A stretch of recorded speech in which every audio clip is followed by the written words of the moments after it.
আরে বান্দা, আমি আল্লাহ রাব্বুল আলামিন তোমাকে দুনিয়াতে পাঠানোর পর তোমাকে তিনটি কাল দিয়ে পাঠিয়েছিলাম। এক নম্বর কাল হলো শিশু কাল দিয়ে পাঠিয়েছিলাম, দুই নম্বর হলো যৌবন কাল দিয়ে পাঠিয়েছিলাম, তিন নম্বর হলো বৃদ্ধ কাল দিয়ে পাঠিয়েছিলাম। ওরে বান্দা, তোমার শৈশব কালের হিসাব দিতে হবে না, বৃদ্ধ কালের হিসাব দিতে হবে না। ওয়ান শাবাবিহি ফিমা বালাগু, ওরে বান্দা, তুমি তোমার যৌবন কালকে কোন কাজে ব্যয় করেছো, যৌবন কালের হিসাব দিয়ে যাও। কোন কালটাকে জিজ্ঞাসা করা হবে? যৌবন কাল। তৃতীয় নম্বর প্রশ্ন করা হবে ওয়ান মালিহি মান আইনা ইকতাসাবাহু, ওরে বান্দা, দুনিয়াতে তুমি লক্ষ লক্ষ টাকার মালিক হয়েছো। ওরে বান্দা, কিয়াতি আমালিনা মান ইয়াহদিহিল্লাহু ফালা মুদিল্লা লাহু ওয়া মান ইউদ্লিলহু ফালা হাদিয়া লাহু ওয়া নাশহাদু আন লা ইলাহা ইল্লাল্লাহু ওয়াহদাহু লা শারীকা লাহু ونشهد أن سيدنا وسندنا وحبيبنا ومولانا محمدا عبده ورسوله. أما بعد فأعوذ بالله من الشيطان الرجيم. بسم الله الرحمن الرحيم. يوم يقوم الروح والملائكة صفا لا يتكلمون إلا من أذن له الرحمن وقال صوابا ذلك اليوم الحق.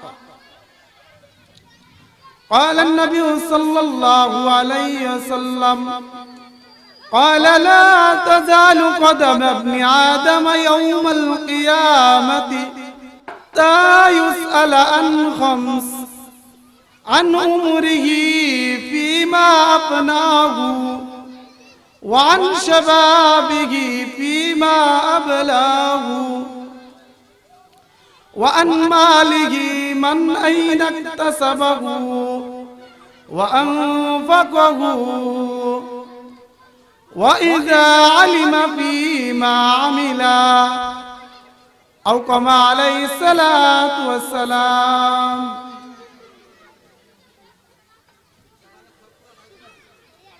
শরীফপুর উত্তরহাটি জনাব শাহাবুদ্দিন ফকির সাহেবের উদ্যোগে বাৎসরিক ওয়াজ মাহফিলের আয়োজন করা হয়েছে। সম্মানিত সভাপতি, প্রধান অতিথি, বিশেষ অতিথি ও দূর দূরান্ত থেকে মুসলমান ভাইয়েরা, পর্দানিশী মা ও বোনেরা, আমরা সকলে মহান আল্লাহ তাআলার শুকরিয়া আদায় করি যে আল্লাহ তাআলা আজকে এই মাহফিলের মধ্যে আমাদেরকে আসার এবং বসার তৌফিক দান করেছে। সকলে বলে আলহামদুলিল্লাহ। আমার সময় অল্প, অতি সংক্ষেপে যা বলতে পারি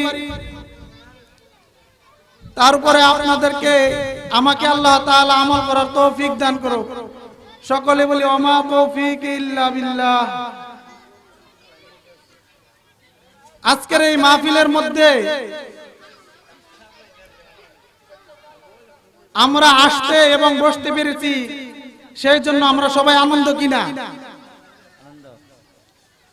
আজকে আমাদের জন্য আল্লাহ তাআলা এই মাহফিলকে জুরিয়া করে সকলকে জান্নাতে যাওয়ার তৌফিক দান করুন।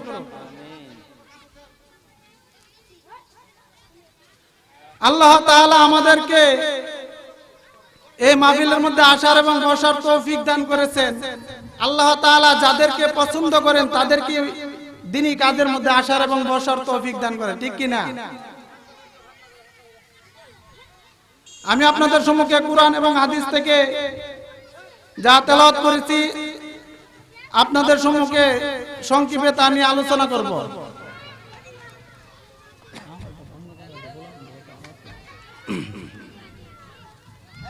তো এই মাহফিলে আসা এবং বসা যে কত লাভ, কত সওয়াব এখন আমাদের বুঝে আসবে না।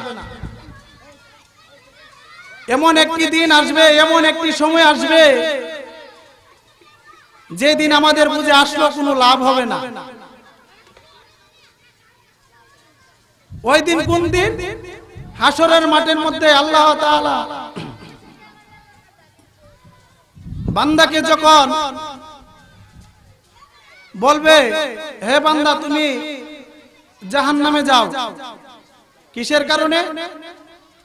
হাসরের মাঠের মধ্যে যখন মিজানের পাল্লা স্থাপিত করা হবে, ওই সময় বান্দা ধরা পড়ে যাবে। বলে কিভাবে? বান্দার নেক হবে কম, গুনাহ হবে বেশি। নেক আমল হবে কম, গুনাহ হবে বেশি। বান্দার জন্য অর্ডার হয়ে যাবে, অনুমতি হয়ে যাবে যে বান্দাকে জাহান্নামে নিয়ে যাওয়ার জন্য। ওই দিনটা আমরা আফসোস করব, আফসোস করলে কোনো লাভ হবে না।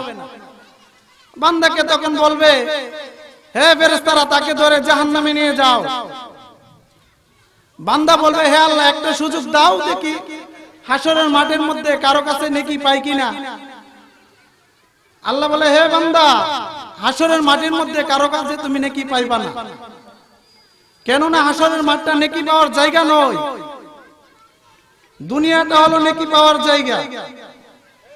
তারপরে বান্দা বলবে, হে আল্লাহ অনুমতি দাও দেখি নেকি পাই কিনা। আল্লাহ বলবে, যা বান্দা তোকে অনুমতি দেওয়া হলো। হাসরের মাঠের মধ্যে বান্দা ঘুরতে থাকবে, তামাম মাঠের মধ্যে বান্দা ঘুরবে নেকির জন্য, কারো কাছ থেকে নেকি পাইবে না। ঘুরতে ঘুরতে ঘুরতে ঘুরতে শৈশবকালের বন্ধুর সাথে গিয়ে সাক্ষাৎ হয়ে যাবে। বন্ধুকে গিয়ে বলবে, হে বন্ধু আমাকে কিছু নেকি দাও, আজকে অল্প কিছু নেকির জন্য জাহান্নামে যাইতে হইতেছে। বন্ধু তখন বলবে, তুমি কে? আমার কাছ থেকে নেকি চাইতেছো? আমি তো তোমাকে চিনি না। ওই বান্দা ডাক দিয়া বলবে, হে বন্ধু দুনিয়াতে চলতে গিয়ে তোমার সাথে আমি কত আনন্দ ফুর্তি করেছি। হে বন্ধু দুনিয়াতে আমরা একই সাথে উঠা বসা করেছি, পড়ার টেবিলে একই সাথে বসেছি। হে বন্ধু আজকে বিপদে পড়ে তোমার কাছে এসেছি, আমাকে কিছু নেকি দিয়ে সাহায্য করো। বন্ধু তখন বলবে, আমি তোমাকে চিনি না। এই কথা বলে বন্ধু তাড়িয়ে দিবে। হাসরের মাঠের মধ্যে বান্দা ঘুরতে ঘুরতে এবার গিয়ে সাক্ষাৎ হয়ে যাবে ভাইয়ের কাছে। ভাইকে গিয়ে বলবে, হে ভাই আমাকে কিছু নেকি দাও, আমি অল্প কিছু নেকির জন্য জান্নাতে যাইতে পারি নাই। ভাই তখন বলবে, কে তুমি? আমি তোমাকে চিনি না। বান্দা এবার বলবে, ভাই দুনিয়াতে আমার জন্য তুমি কত কষ্ট করেছো। হে ভাই দুনিয়াতে কেউ যদি আমাকে মারতো তুমি গিয়ে তাদেরকে বাধা দিতা। হে ভাই আজকে বিপদে পড়ে তোমার কাছে এসেছি কিছু নেকির জন্য, দয়া করে আমাকে কিছু নেকি দিয়ে দাও। ভাই তখন বলে, আমি তোমাকে চিনি না, দুনিয়াতে আমার কোনো ভাই ছিল না। বান্দা এবার ঘুরতে ঘুরতে যাবে বাবার কাছে। বাবাকে এবার বান্দা গিয়ে বলবে, হে বাবা আমাকে কিছু নেকি দাও, অল্প কিছু নেকির জন্য আমি জান্নাতে যাইতে পারি নাই। বাবা তখন ডেকে ডেকে বলে, কে তুমি? আমাকে এত মধুর সুরে বাবা বাবা বলে ডাকো, আমি তো তোমাকে চিনি না। সন্তান বলবে, হে বাবা কেন চিনবেন না গো, দুনিয়াতে আমার জন্য কত কষ্ট করেছেন। হে বাবা আমাকে পড়ালেখা করার জন্য, আমাকে পড়ালেখার করানোর জন্য কত কষ্ট করে তুমি টাকা পয়সা উপার্জন করেছো। হে বাবা আজকে বিপদে পড়ে মুসিবতে পড়ে বাবা তোমার কাছে এসেছি, আমাকে কিছু নেকি দাও। বাবা এখন ডাক দিয়া বলে, আমি তো দুনিয়াতে বিবাহ করি নাই, আমার কোথা থেকে সন্তান আসবে? বাবাও ফিরিয়ে দিল। তারপরে বান্দা যাইতে যাইতে মার কাছে যাবে। দুনিয়াতে সবচেয়ে আপন কে? আরো জোরে বলেন, মা। এবার মার কাছে গিয়ে বলবেন, হে মা, আমাকে কিছু নেকি দাও। মা বলবে, কে তুমি? আমি তো তোমাকে চিনি না। সন্তান এবার বলবে, হে মা, কেন চিনবেন না? মা গো, দুনিয়াতে আমার জন্য আপনি কত কষ্ট করেছেন। হে মা, আমি যখন আপনার গর্ভে ছিলাম, মা গো, শীতের রজনীতে গভীর রাতে মা তুমি যখন শুয়ে থাকতা, আমি তোমার পেটের মধ্যে পা দিয়ে আঘাত করতাম। মা গো, তুমি দাঁড়িয়ে যাইতা। ও মা, দাঁড়ানোর পর আবার পা দিয়ে আঘাত করতাম, তুমি আবার বসে যাইতা। মা গো, শুধু এখানেই শেষ নয়, আমাকে দুনিয়াতে তুমি ভূমিষ্ঠ করতে গিয়ে কত কষ্ট করেছো। ও মা, আমি যখন দুনিয়াতে এসে যাব, ওই সময় তুমি আমাকে ভূমিষ্ঠ করতে গিয়ে গলা কাটার মুরগির নেই চটপট করেছো। মা গো, সন্তান হইয়া আজকে তোমার কাছে এসেছি, বিপদে পড়ে মুসিবতে পড়ে। মা গো, আমাকে কিছু নেকি দিয়ে সাহায্য করো। মা তখন ডেকে ডেকে বলবে, কে তুমি? আমাকে এত মধুর সুরে মা মা বলে ডাকো, আমি তো তোমাকে চিনি না, আমার তো দুনিয়াতে বিবাহ হয় নাই। কি অবস্থার মধ্যে হলে মা তার সন্তানকে ওই দিন পরিচয় দিবে না, চিনবে ঠিক পরিচয় দিবে না। মার কাছ থেকেও এবার বান্দা নেকি পাইল না। বান্দা এবার ঘুরতে ঘুরতে কোথায় যাবে? ওই হাসরের মাটির মধ্যে মিজানের পাল্লার কাছে যাবে। মিজানের পাল্লায় গিয়ে বান্দা সেজদায় পড়ে যাবে। প্রভু, বুঝতে পেরেছি হাসরের মাঠের মধ্যে কেউ কাউকে নেকি দিবে না। প্রভু গো, বন্ধু বান্ধবের কাছে গিয়েছি, ভাইয়ের কাছে গিয়েছি, ভাইও আমাকে তাড়িয়ে দিয়েছে। প্রভু গো, বাবার কাছে গিয়েছি, বাবাও আমাকে তাড়িয়ে দিয়েছে। মার কাছে গিয়েছি, মাও আমাকে নেকি দিল না। প্রভু, বুঝতে পেরেছি এই হাসরের মাঠের মধ্যে কেউ আমাকে সাহায্য করবে না। প্রভু, আমি বুঝতে পেরেছি আজকে হাসরের মাঠের মধ্যে তুমি ছাড়া আমার আপন আর কে নাই, কেহ নাই। আল্লাহ বলবেন, না বান্দা, আমি তো তোমাকে আগেই বলেছি এই হাসরের মাঠের মধ্যে কারো কাছে তুমি নাকি পাইবা না। আল্লাহ বলেন, রে বান্দা, তোমাকে আমি আগেই বলে দিয়েছি, ইয়াউমা ইয়াফিরুল মারউ মিন আখিহি ওয়া উম্মিহি ওয়া আবি ওয়া সাহিবাতিহি ওয়া বানি। ওরে বান্দা, তোমাকে আমি আগেই কোরআনের মাধ্যমে জানিয়ে দিয়েছি এই হাসরের মাঠের মধ্যে কেউ কারো আপন নয়।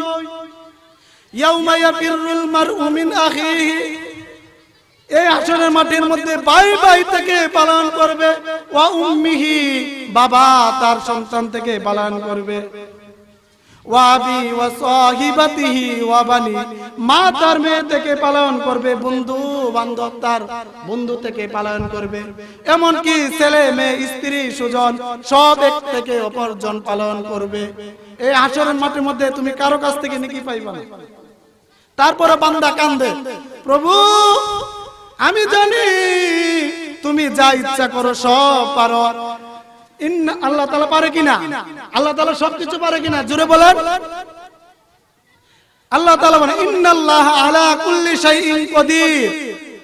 প্রভু, আমি জানি তুমি সব জিনিসের উপর ক্ষমতাবান, অতএব তুমি আমাকে দয়া করে মাফ করে জান্নাতে দাও।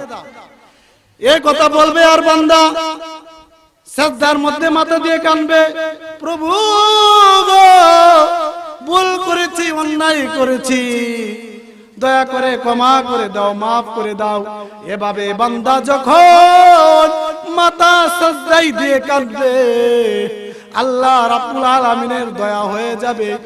এই সময় পিছন থেকে এক আগন্ত ব্যক্তি এসে বলবে, ইয়া আব্দুল্লাহ, হে আল্লাহর বান্দা, ইরফা রাসুকা, তুমি তোমার মাথা উত্তোলন করো।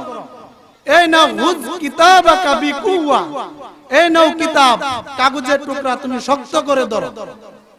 বান্দা তখন বলবে, ইয়া সাইয়্যিদাল মালায়েকা, হে আল্লাহর ফেরেশতা, মালি হাযাল কিতাবাকা, এই কিতাবটি কিসের? ফেরেশতা তখন বলবে, হে বান্দা, এটা হলো দুনিয়ার ওই নেকামল, যে দুনিয়াতে নেকামল করেছিল, দুনিয়ার নেকামল। বান্দা তখন আনন্দিত হয়ে যাবে, বলবে, হে আল্লাহর ফেরেশতা, যদি জায়গার নামটা বলতা তাহলে আরো ভালো হতো। তখন ফেরেশতা বলবে, ওই দুনিয়ার শরীফপুর, অষ্টগ্রাম থানার শরীফপুর গ্রামের মধ্যে জনাব শাহাবুদ্দিন সাহেবের ফকিরের উদ্দেশ্যে যে মাহফিলের আয়োজন করা হয়েছিল, ওই মাহফিলে বসার কারণে আল্লাহ তাআলা তোমাকে জান্নাতে দান করেছেন। সুবহানাল্লাহ। তাহলে ওই দিন বান্দা কাঁদবে আর আফসোস করবে, প্রভু বুঝতে পেরেছি,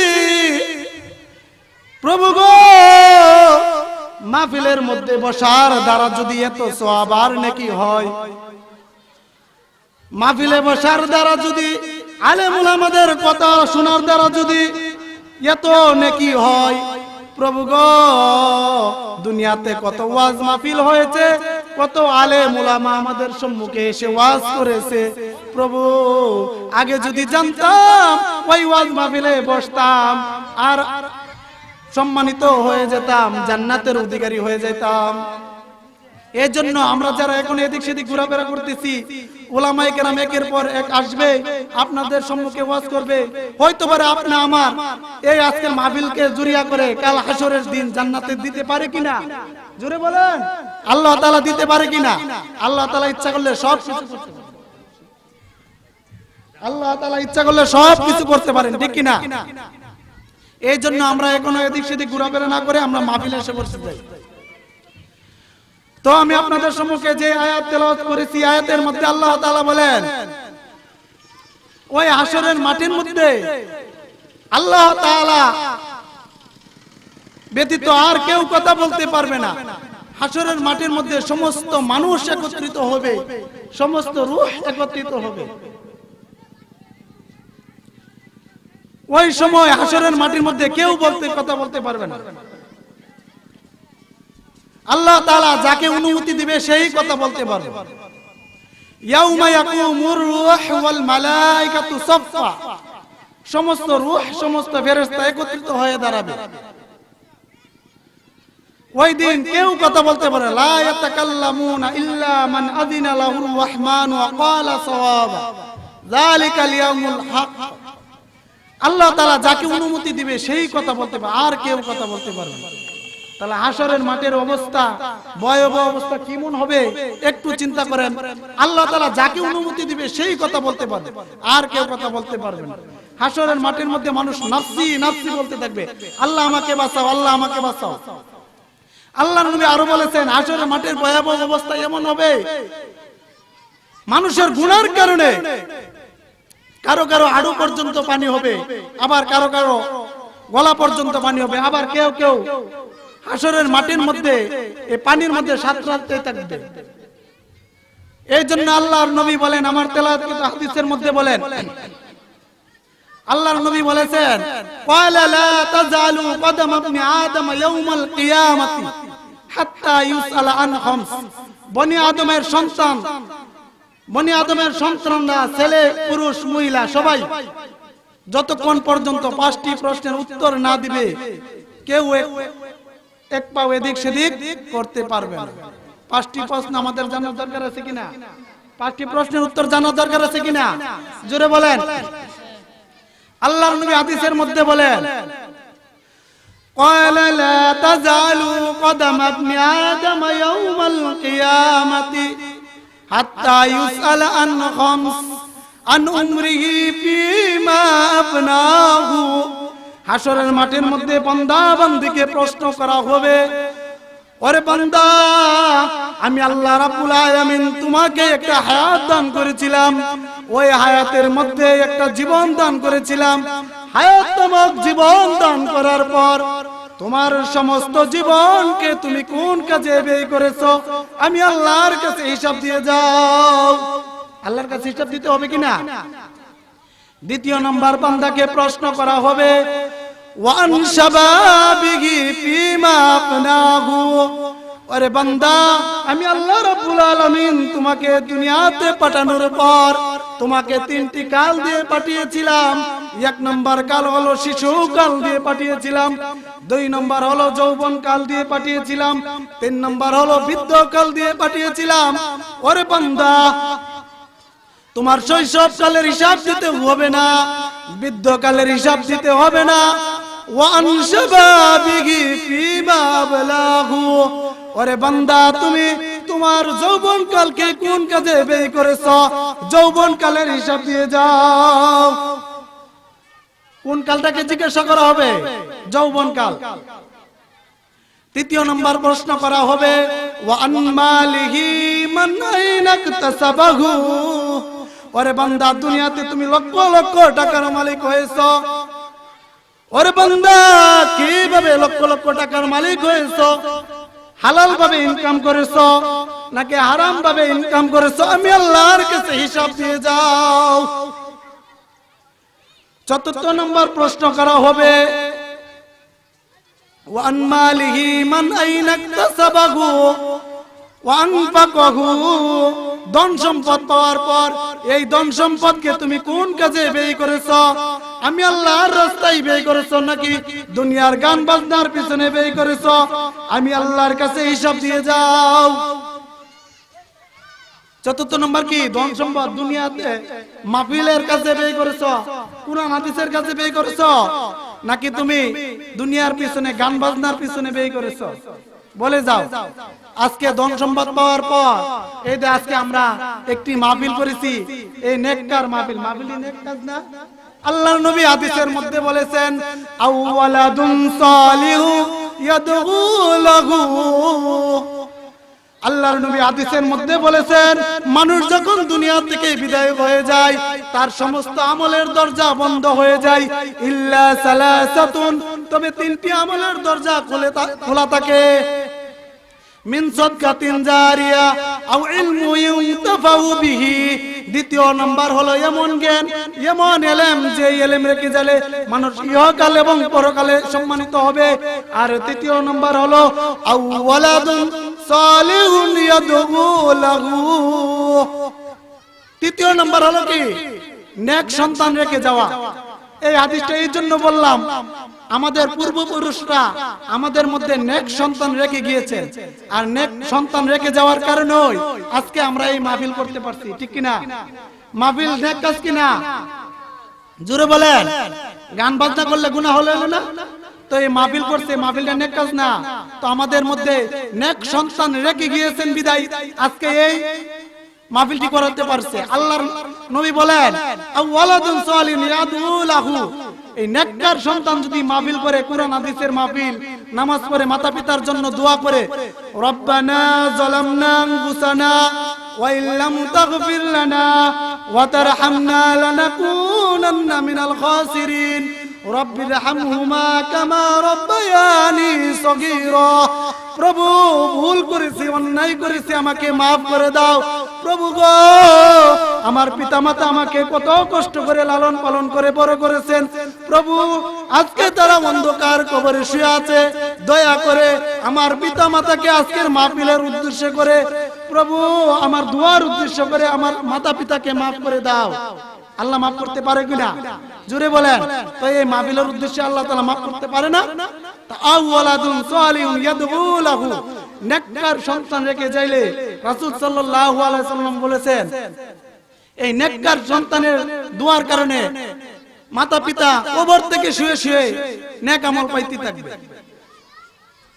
এই জন্য আমরা নেক কাজ করতে সকলে রাজি আছি কিনা? হাদিসের ৫ম নম্বর অংশে আল্লাহর নবী বলেছেন ইযা আলামা ফিমা আলিমা ওয়া ইযা আলিমা ফিমা আমিলা। ওরে বান্দা, তোমাকে দুনিয়াতে আমি ইলম দান করেছিলাম, ইলম অনুযায়ী তুমি কতটুকু মানুষকে শিক্ষা দিছো, ইলম অনুযায়ী তুমি কতটুকু আমল করেছো, আমি আল্লাহর কাছে কি করে যাও? হিসাব দিয়ে যাও। নাকি তুমি দুনিয়াতে এলেম, এলেম মানে আরবিতে এলেম, বাংলা হলো জ্ঞান, জ্ঞান দান করেছিলাম, ওই জ্ঞান অনুযায়ী তুমি নিজে কতটুকু আমল করেছো, মানুষকে কতটুকু শিক্ষা দিয়েছো, আমি আল্লাহর কাছে হিসাব দিয়ে যাও। নাকি তুমি দুনিয়াতে মানুষকে দেখানোর জন্য এলেম শিক্ষা করছো? কি করতে হবে? ওয়া ইযা আলিমা ফিমা আমিলা, ওরে বান্দা আমি তোমাকে দুনিয়াতে পাঠানোর পর তোমাকে ইলম দান করেছিলাম, এই ইলম অনুযায়ী তুমি কতটুকু আমল করেছো সেই হিসাব দিয়ে যাও। এই হাদিস থেকে আমরা শিক্ষণীয় হলো আমরা আমাদের সমস্ত জীবনকে আল্লাহ তাআলার কাজে ইবাদত বন্দেগীর মধ্যে কাটাবো। আর দ্বিতীয় নম্বরে হাদিস থেকে শিক্ষণীয় হলো আমরা আমাদের যৌবনকালকে বেশি বেশি করে আল্লাহর ইবাদত বন্দেগীর মধ্যে কাটাবো।